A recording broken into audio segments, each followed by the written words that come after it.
Two questions come out of this that you have to address.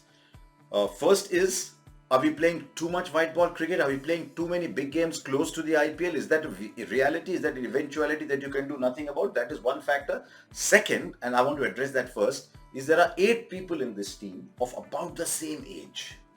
So you look at Rohit, Virat, Pujara, Rahane, Jadeja, Ashwin, Umesh, Shami, all about the same age.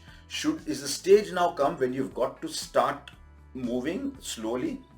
Or has it already happened and the people who had to do that were not available here? Which is Bumrah, Rishabh Pant, KL Rahul batting as a middle order test batter. So has that process already begun and it's just that they were not there? I think a bit of both. In many ways, we know that a lot of them are in the mid-30s. So a few questions there for Mr. Rahul Dravid as to who he wants to keep and who he wants to move on with. Now, the other names that you said, Bumrah, KL Rahul, Shreyas Iyer and Rishabh Pant will walk into this team. Let's make it very obvious. I think they warrant a place in the team in this cycle. They have been one of the key reasons why we are sitting here talking in England today, because that's the kind of success that they have helped India achieve. Now, the next topic is, I think, who we need to talk about as batters as we sit down here. Number one, Yashasvi Jaiswal. He's had a phenomenal domestic season. Are we going to find a place for him? Number two, Sarfaraz Khan. Now, that's been a big name doing the rounds for some time now in the middle order. If you want to fit him in, who are you going to leave out?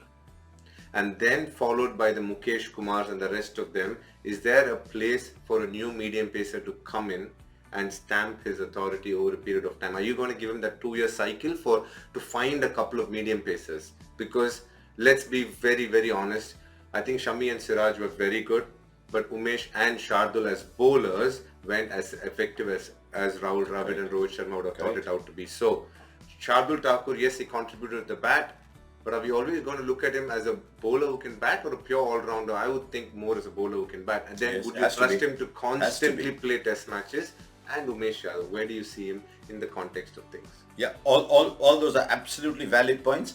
And all I will add to that is, if you're not going to look at Yashasvi Jaiswal, if you're not going to look maybe at the Ruturaj Gaikwad kind of players, if you're not going to look at a Sarfaraz, then people playing Ranji Trophy cricket today are going to say, even if I make 1,000 runs, they're not going to look at me. So I think the Ranji Trophy as a gateway has to be kept alive. I think we have to have ready-made replacements who will come from India, which is what happened when India were playing their best cricket.